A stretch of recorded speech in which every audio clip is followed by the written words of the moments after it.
Good afternoon, everybody, and welcome back to another edition of the B&H Virtual Event Space. Happy to welcome and be joined by Pete Isgrig and Frank Love from SanDisk. Welcome, gentlemen. How are we doing today? We are good. Thanks for having us. Doing well, thank you. Pleasure to have you. Thanks for being here. So today we're talking about the new SanDisk Professional ProBlade system. I don't know if anybody else out here is on the internet at all. I know I am. And now that I've got it restored, at least.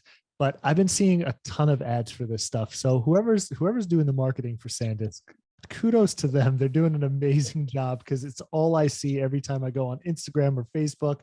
And I don't know what it is. So I'm excited to find out what it is and what it's all about. So want to give a huge thanks to our sponsors over at SanDisk for sponsoring this event, as well as Pete and Frank for being here.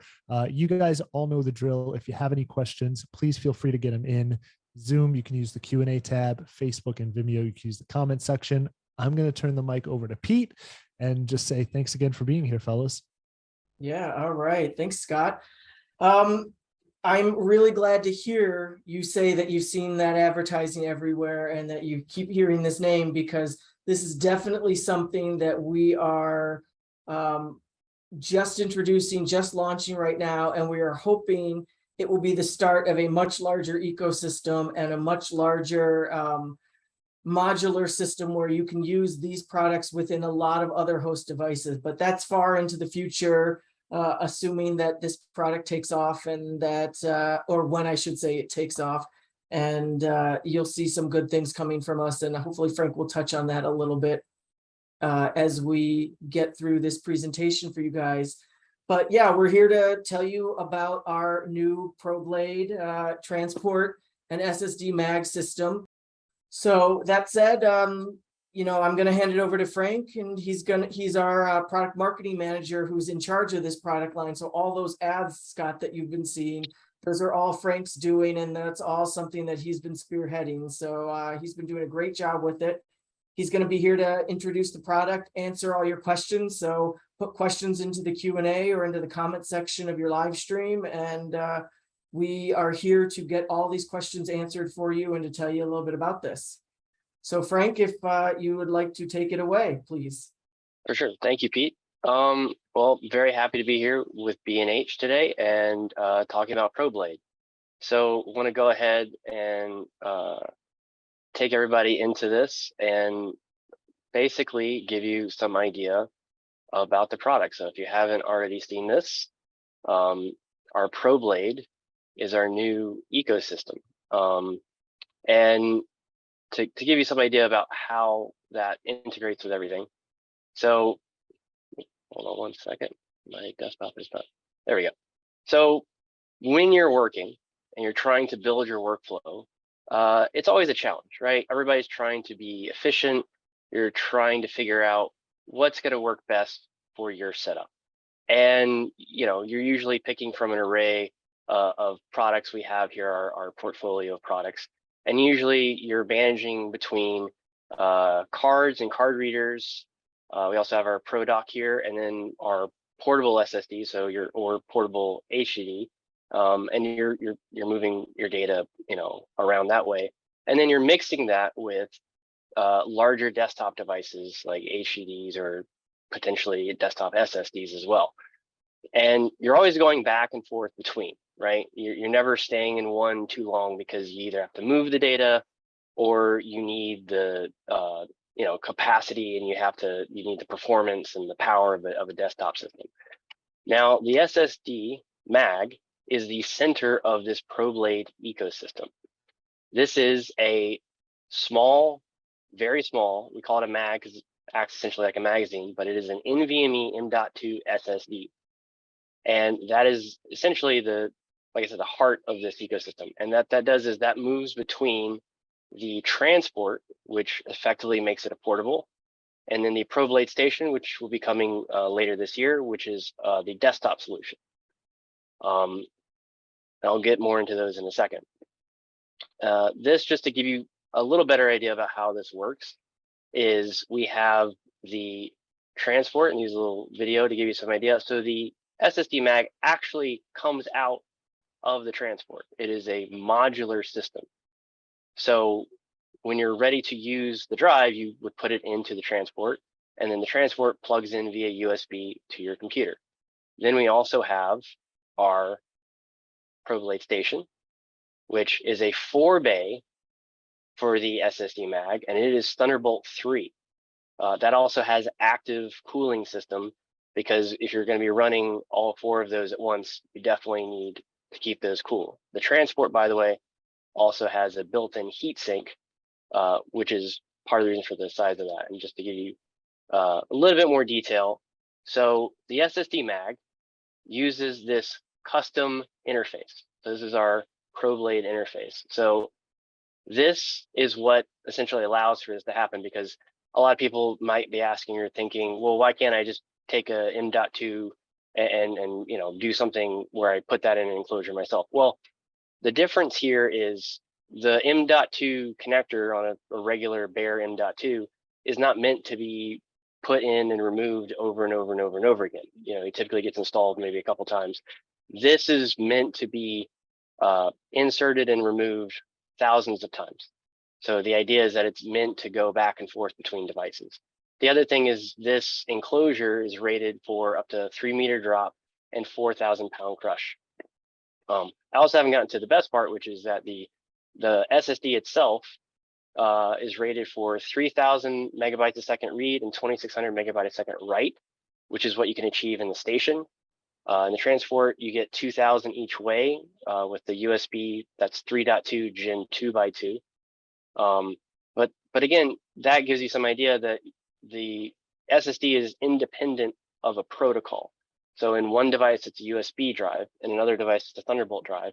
And that's what allows you to move between these different enclosures so that you're able to get the enclosure that's going to work, but you don't have to move the data. You physically just move the SSD mag.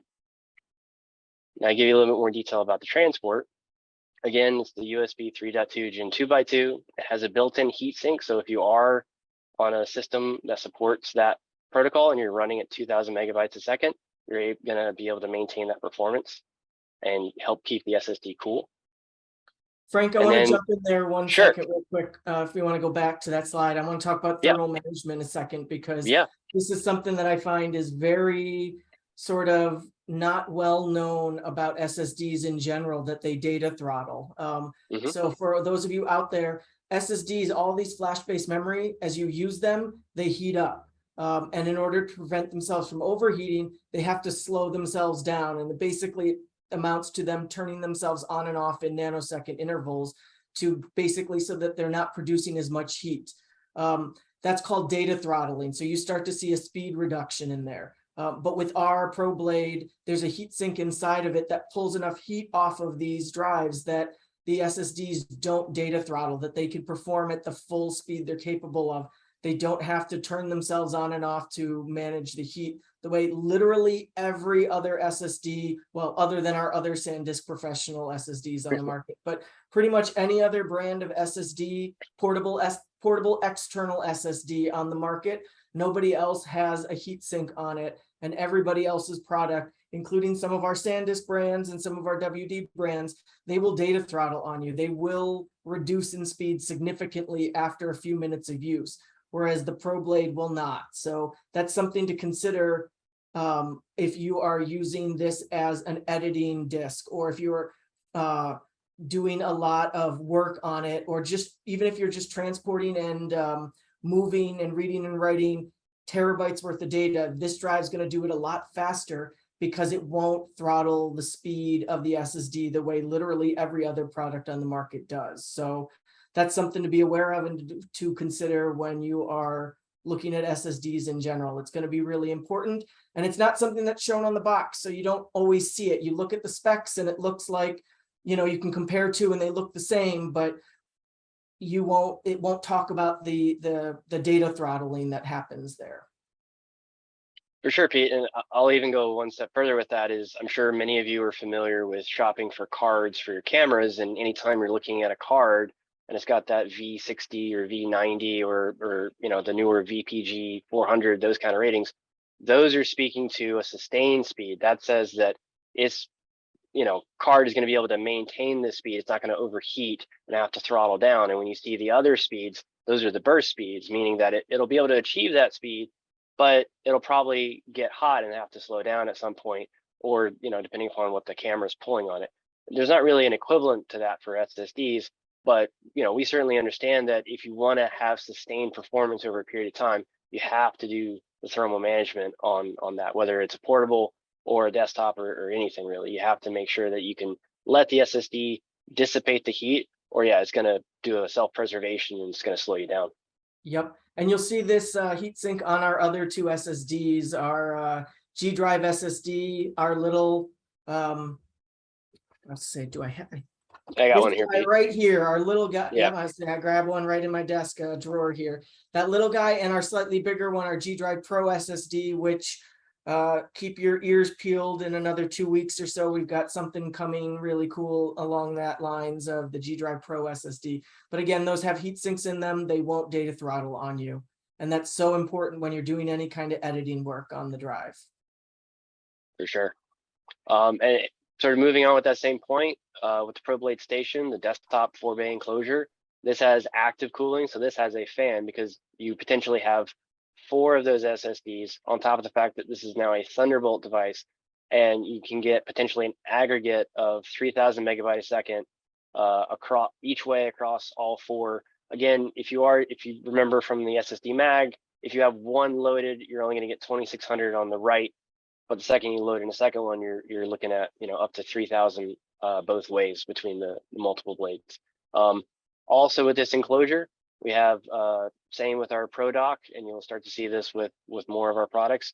The bolts on the side are actually load bearing, so you could take the bolts out and you could mount that to a custom rig, a rack, cart, anything like that.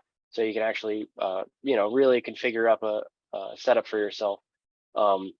And you can daisy chain with this. It's got dual Thunderbolt 3 ports.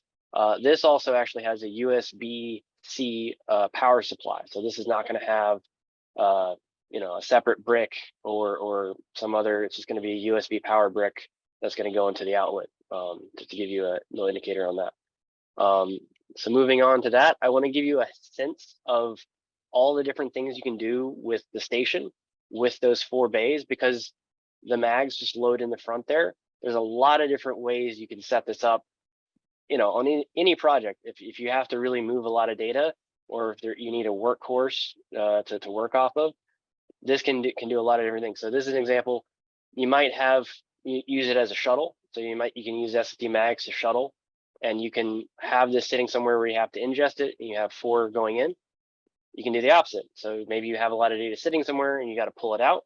You can make 4 copies or copy 4 terabytes per, if not 4 individual copies. You can just split it across the different mags. You could also use it as just a way to switch between projects. So you get 4 different projects going at any given time. Again, if somebody's giving you a drive to work off of, you can have one project on one and switch back and forth very easily. Again, the speed on these, you're going to be seeing 2,600, 3,000 per mag, and you're going to be able to work on projects very effectively. And then you just got to pull it out, whether you need to throw it in a transport to give to somebody else, or you just give them a mag and they have a transport or a station where they are. You can hand it off even without having to give them anything else, and it's just going to be that tiny little SSD mag. You can also make copies really quickly. So somebody hands you one, or potentially you're using this on set to capture from a USB-C compatible camera as your camera media. You can drop 3 copies really quickly that way. You could also use it where you're doing working drives and wanting to have backups in the same one. So that way, you leave the backups there, or maybe you want to take a backup offsite, keep it safer. A lot of different ways you can set this up. You get that massive amount of throughput on this tiny little desktop device, and you get a lot of power out of it. So also to try and really help contextualize how the ProBlade is different from traditional drives. So any typical drive, right, they take up more space and they're heavier. Some caveat, obviously, if you're talking just portable SSDs, the transport is a little larger, but you're gonna, again, have that 2,000 megabyte a second potential performance with the heatsink for that. But you also have to deal with cables. So if it's a desktop, you have to maintain whatever the format cable it is for the protocol. You have to maintain a power supply.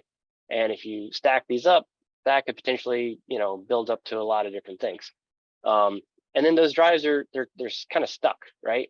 If you have any FireWire or USB 2.0 drives sitting somewhere and you don't use them because either they're just that slow or you just trying to connect it to a more modern system is kind of impossible, you're kind of like married to that, and the drive's kind of gone to waste. And it just, doesn't really work out that well. Whereas with the ProBlade, you only need as many mags as you need for the capacity. You only need as many transports or stations as you need to actually use the drives. And if you have either a drive failure, especially if it's under warranty and you get a replacement, you only need to replace the drive. You still have a usable enclosure, right? Or if vice versa, if something happens to in your enclosure, you only need to replace that and you don't have to transfer all your data over from a backup or something because it's still on the mag, right? So you actually end up potentially having less waste. It's, that's the advantage of this modular system. And then another benefit is like you end up having this added versatility and efficiency to be modular. And if you're trying to physically move the data, right, and transport the drive, or if you're transferring it with the speed of a station, or if you're just trying to go somewhere and you're trying to travel light, you can definitely have a light footprint with these. If you can see the picture, I don't know if you can see where we have 16 terabytes, but there's potentially 16 terabytes sitting right there in SSD max. And then, like I said, you only need to carry a transport or have a station or a transport waiting for you. And then you can stack up a bunch of these to move a lot of data in a very light and small footprint. So Frank, I just want to jump in and I want to Sure. ask a question. In terms of that transport piece, that Yeah. transport, which is kind of, you're using it as sort of like an SSD, is that a typical sort of SSD enclosure? Is that different in any way than what you would get from purchasing just a regular, SanDisk or any of the other, G-Tech drives that are SSD?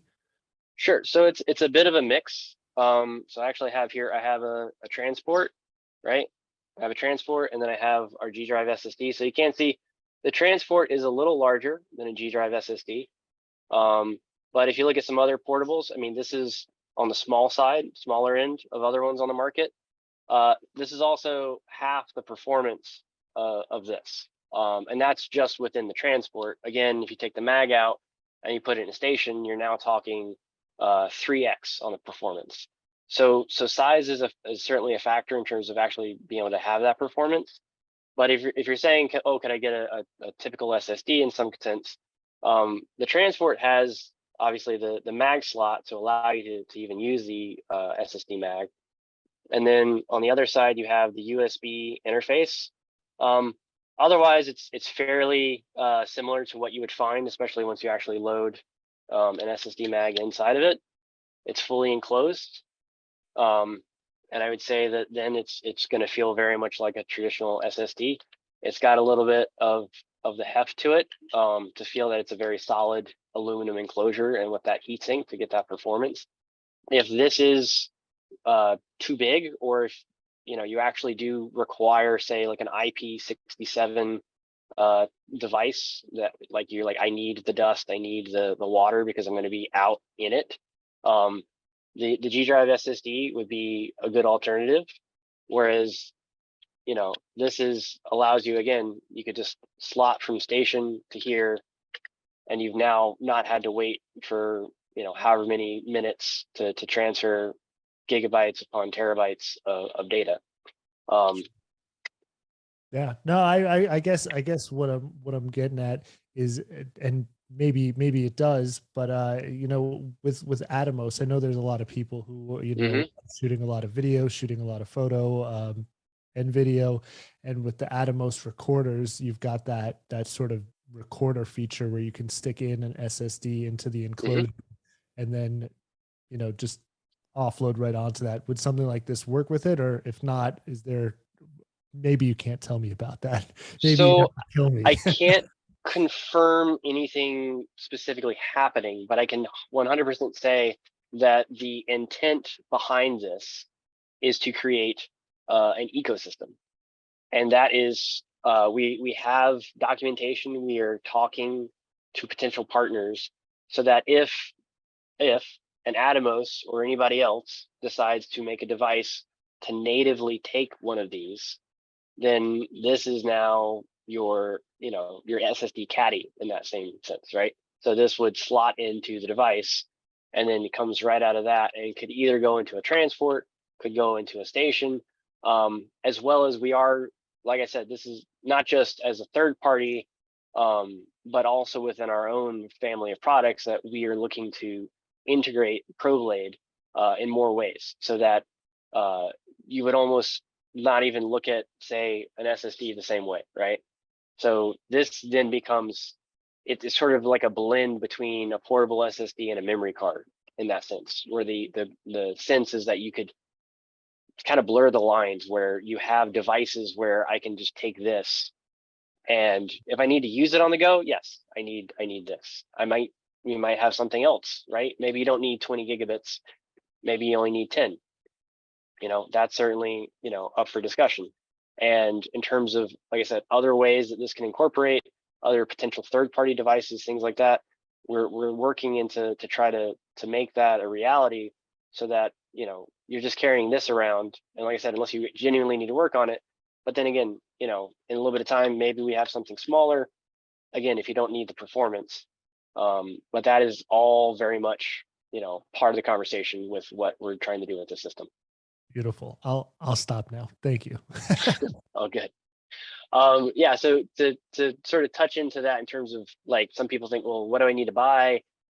Do I need this? So first, just to mention, everything is sold separately, or at least can be. So you can buy an SSD mag as a standalone. You can buy a transport, right, as populated. So 1, 2, and 4 terabyte, where the mag is preloaded. Literally take it out of the box. All you need to do is plug in the USB. You can also buy a 0 TB, so an unpopulated transport, right? So however it is you need to scale, you could get started with, say, just a transport with a mag, and then you can add mags as you need capacity, right? And that could be, like I said, one user with small needs. Then if you're either in 2 different locations, or you have someone else that you're working with, you add another transport, maybe you add a few more mags. And then all you need to, if both of you have a transport, you don't have to carry that with you per se. You can just move the mags that you need for the capacity. And then if you are really, scaling this into a production or into a project or a team setting, all you need is a transport or a station wherever somebody needs to actually access it. And then you can have the mags, again, as many as you need for the capacity, and they just move between. So you're not having to carry all the cables and everything else with you. It's just whatever you need on you, and then you can move the data just by moving the mag. So again, just to give you one quick little example on that, if you have a camera that does USB-C capture, and we're still in the process of actually getting these qualified to properly say this will work 100% with said cameras, you can mount a transport to your rig, have that connected to your camera, and then when you reload, you only need to swap the mag, which takes a few seconds, right? You don't have to unmount the portable, you don't have to disconnect the USB and go through all that. On top of the fact that with 4 terabytes, and you look at the cost compared to, say, a CF Express card for anything remotely close to that capacity, and the performance, the long takes and the fast offload you can get, it's a very appealing workflow. And then you can make copies to that, you can make dailies off of that. So you give what you need for pulls for visual effects, you give proxies to editorial, and you can give just the dailies to your director, producer, whatever. And then also you can obviously create copies to send back to the lab. So you can do all this stuff all with one drive, just moving between the different enclosures as you need. So again, just to kind of reiterate, it's the 3 working together. So the mag is the actual SSD, and that is, again, the heart of the system. And then the transport is what allows it to be a portable SSD, and the station is the 4-bay desktop Thunderbolt 3 enclosure. And that is it. And I will I will stop sharing for now, but if anybody wants me to go back to something, I will certainly be happy to dive back into this. But happy to dig into any questions. Well, we don't have any questions at the moment, so I think that's been a good overview. I always kind of like overviews that don't have a lot of questions because it means you included everything there that most people needed to know or wanted to know. Scott, Derek, if you guys are there, if you have any questions or whatnot that you want to throw in there, let us know. I'm here. I think Frank did do an excellent job. I mean, I tried to trip him up. I wasn't trying to purposely trip him up, but I was just looking at it from the aspect of, a lot of our customers, a lot of us as, yes, we're employees of B&H, but outside of B&H, we're photographers, we're videographers, we're always looking at devices and things like that. And it's exciting to see new product like this that comes into the field to kind of create a different way of storage. I go, Pete, this, I go way back. I'm an old B&Her, as I like to refer to myself. And so I remember, in the store having the larger enclosures and the RAID solutions and things like that. And never really thinking that we'd get to a point where you can have something that's so small and so simple to, carry around with you. Like Frank was showing, being able to throw into your bag 16 terabytes of space. Yeah. I remember a 64 megabyte card, coming with your camera and thinking like, wow, I could take 3 photos. Yeah. And the best part about the modular system in that sense, you're carrying around 16 terabytes worth of data. You're not paying for an enclosure and a 2 terabyte SSD every time to get to that 16 terabytes. You're just paying for the actual SSD mag and then 1 enclosure or 2 enclosures, should that be what you want to, however you want to do it. So Frank, well, first of all, actually, Harry just asked the question I was about to ask as well. Can you speak to a little bit about what cameras these can be used directly with? Harry asks if it can be used with a Nikon Z7 or a Sony 7 Mark III.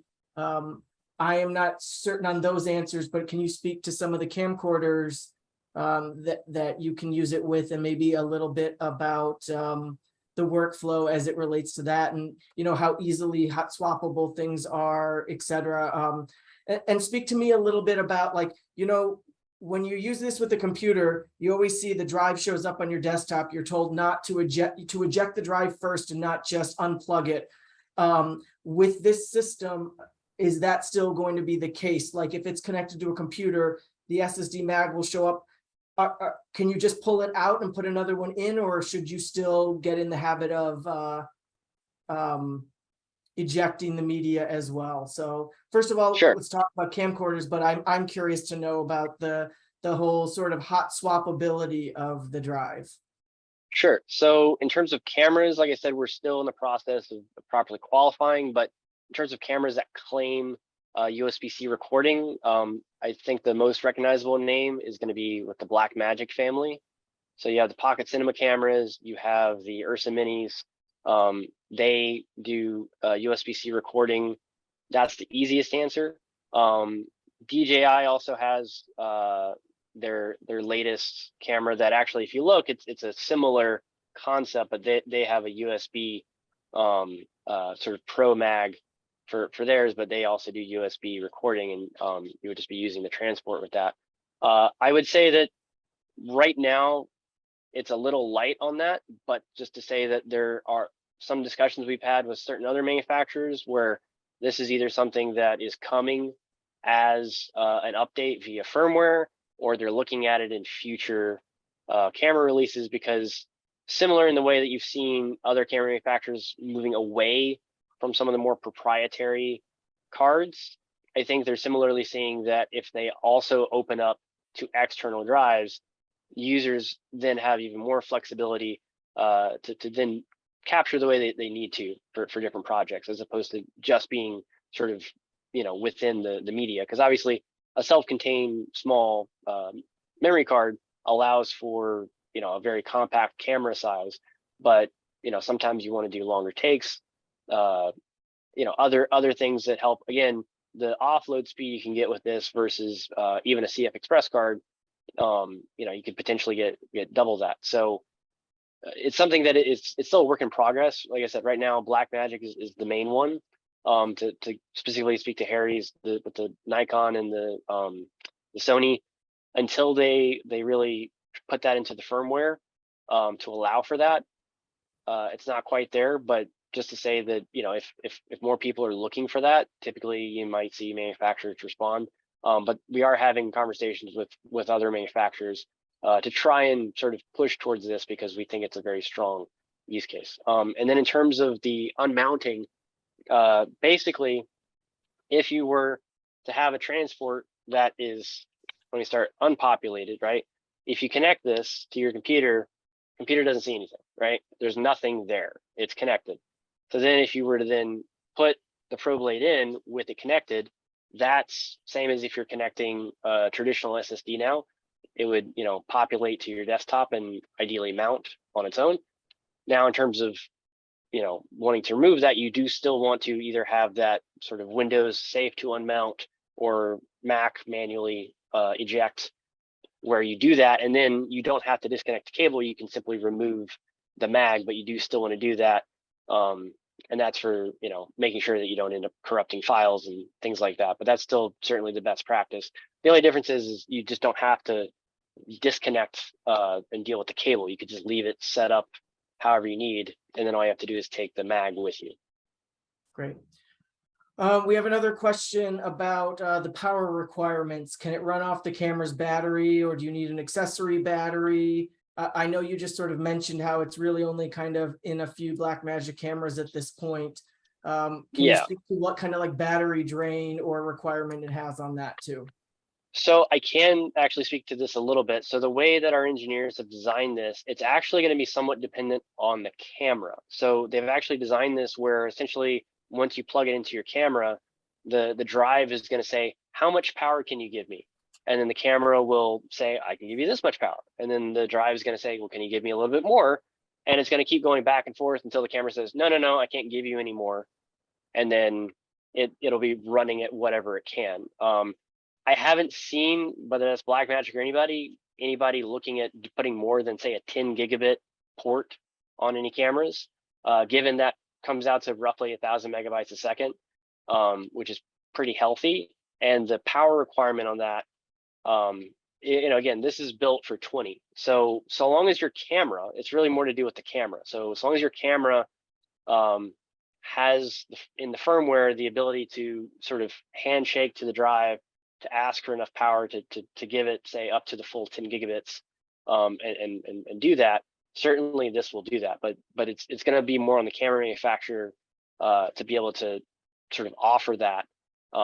But provided the camera has, say, a low power threshold, it would still work, maybe just not as fast, because it's going to start at a lower threshold. Some SSDs might not do that. They might have to come in and say, I need this much power. And if the camera says, well, I can't give you that, then it's just not going to work at all. So we are, like I said, still working on the qualification aspect of that, but the way that they've designed it is meant to be as inclusive as possible, basically. Great. And then the last questions, we got a couple from the live streams. They want to know what the pricing for the various items are. So I sort of pulled it up on B&H's site real quick. But I know that if you guys just go to B&H's website and you search for Pro Blade with a hyphen between the Pro and the Blade, you'll see all of the options. But basically, the transport itself without any mag, it's about $70. And then the 1 terabyte mag starts about $179. And then there's a 2 terabyte and a 4 terabyte, and that the 4 terabyte goes up to about $600 in price. And then you can buy these essentially bundled together, where you get the SSD and the Pro Blade and the transport together. And I think that saves you approximately $10 or so off of the individual prices there. And then the station itself, Frank, I know that's not shipping for another few. It's not 100% set yet, but the ballpark is going to be in the $600-ish range, 600, 650, somewhere in there. But it's not 100% settled yet. but to give you a ballpark idea. Okay. Now, one other question. There were a lot of numbers you threw at us, and anybody who watches any of these events knows numbers are my weakness. That's my kryptonite. Right? Yeah. It's not something I've excelled at. That's okay. But when we're talking about, I know Pete in the past has talked about this, and it's something that many people are always interested in. We're talking read write capability in terms of longevity. What does something like that look like on a product like this? I know that there's certain maximum capacities of how many times you can read or write, whether it be a memory card, a drive. With something like this, a newer product, is there an estimate that they're giving out, or do you have any rough idea? I don't have that number off the top of my head, but I can say that these are very simple. These are like akin to some of our high-end WD Black gaming SSDs. There are some tweaks made to the media, but in terms of the quality and the health of it, this is, sort of in the same vein of what that is. So these are very much meant to be written to. I'll also, sort of, I guess you could almost say a trade secret is one indicator of the endurance of an SSD is the warranty. The manufacturer is never going to put a long warranty on something that they, would expect it to go quickly. So if you see a 1 year or 3 year warranty on things, that's more of a consumer level. They're expecting you to, this is somebody using it light, or, they're just looking for something that's inexpensive. Everything in the ProBlade system is 5 year, which is really as high as you get in the warranty. And that's trying to speak to the fact that this is meant to be used in a professional setting, written to over and over and over again.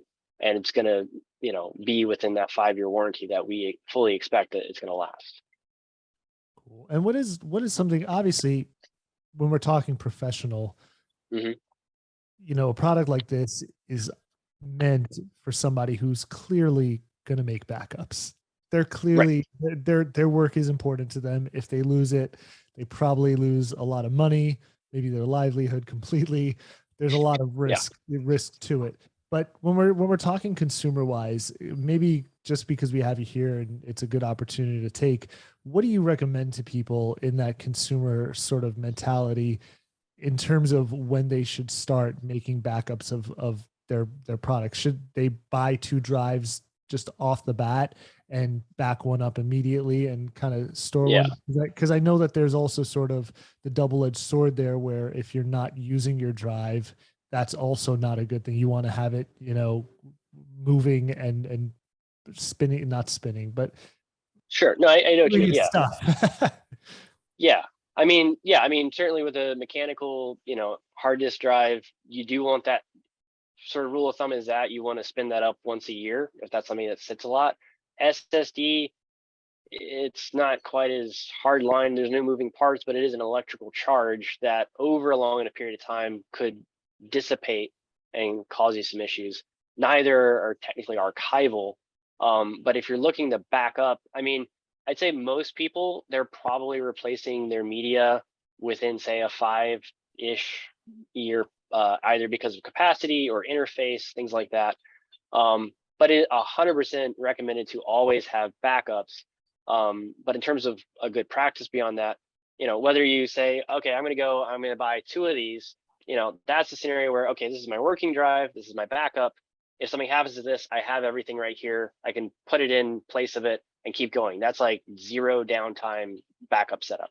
If you're trying to save some money, you could have this, and then you could have something a little slower, or even say something really slow, like an HDD, right? Serve as a backup, especially with HDD, you also get more capacity for the cost of it. But if that's your backup, certainly you have to take into account that if you then need to recover from that backup, it's going to take you longer to recover that because it's going to be a slower device. So, you don't have to have every copy be on the fastest, coolest thing. And in fact, I would say more often I would recommend, it's better to look at it where closest to either your source of, media creation, whether you work with cameras or on a computer, that's where you want to put your money in terms of performance. So that way you're able to keep yourself moving. And then as you move further away, you can back that down, unless, like I said, downtime is truly something that costs you money, because then it might just be easier simpler and more cost effective to have a mirrored setup. And then you also want to have a third copy, and that's kind of your off-site copy. And that's a thing that doesn't have to be as current a backup, but that's in case you have a fire, in case, you know, some other natural disaster hits wherever you keep your stuff. You want to have something physically sitting somewhere else, or maybe like a fireproof safe type setup. You know, that's just the kind of just in case kind of thing. And that can be, again, whatever's going to work best for you, but you need a backup system. You can use software to help automate that a little bit. But yeah, if you don't have that, then you think about all the time, whatever cost is put into you creating that art, you know, or that project, or that, you know, mental space of writing something. You know, if you don't have a backup, then it's like, I'm sure anybody has gone through a data recovery process can tell you, just go buy another drive. Doesn't matter what it is, just put it as a backup. Awesome. Thank you. Mm-hmm. Frank, any last thoughts or anything left that you want to share before we say goodbye? First, I'll just say again, thank you to B&H for hosting this and hosting us. It's a pleasure to be here, and thank everybody for joining on the stream. In terms of anything else, I'll say if anybody is, you know, still trying to figure out say workflow, or if there's something about data management, we actually, you know, we have social media presence. Please reach out to us. We are happy to help people. We even have I'm here in LA, and we actually have a studio team. We try to work with professionals and actually, you know, help them figure out what a good workflow is for them, because, you know, you want to worry about what it is that you're doing with the hardware, right? You want to go create something or work on something, and that's what you want to spend your time worrying about, and not worrying about the rest of this or figuring out how to fix it after the fact. So, you know, we want to help, you know, people figure that out, and we want to make, you know, devices that help you do that more effectively. So yeah, I just want to say, like, we're here to talk to people, reach out, and yeah, hope everybody's get something out of this. Yep, and you can always reach out to any of the B&H staff members as well. We've talked to them at great lengths about this product. They can answer your questions, and they can always reach out to us as well if they have more. So we are always here as a resource for you all. Go buy them. Go Yeah, buy buy them too, yes. Yeah, but definitely, Pete, I want to thank you as always. You know, it's always great to see you. I love seeing you. Frank, it's a pleasure to meet you and have you here. Same. And have you talk some gear. You know, I said it in the beginning, you're doing a great job at the marketing thing. So keep it up. Thank you. It's definitely getting through, at least on all of my social media feeds. So it's coming through. It looks like a great product, and I'm definitely going to go into the store and check it out and see it because I'm sure Pete will probably tell you. I love this stuff. I love looking at all of it. I love all the technology. It's amazing. Like I said, just to see where we started and where we're going. It's just incredible. And I know SanDisk is going to have more products coming out soon, so I can't wait to see that. I'm crossing my fingers for something with Atomos. I think that could be really cool. And some of those Black Magic cameras, I think it'll be really awesome. But overall, just want to say thanks again to SanDisk for sponsoring this event, along with everybody for tuning in. But that is all the time we have for you tonight. This has been another edition of the B&H Virtual Event Space. We'll catch you next time. Bye, everyone. Thanks, everybody.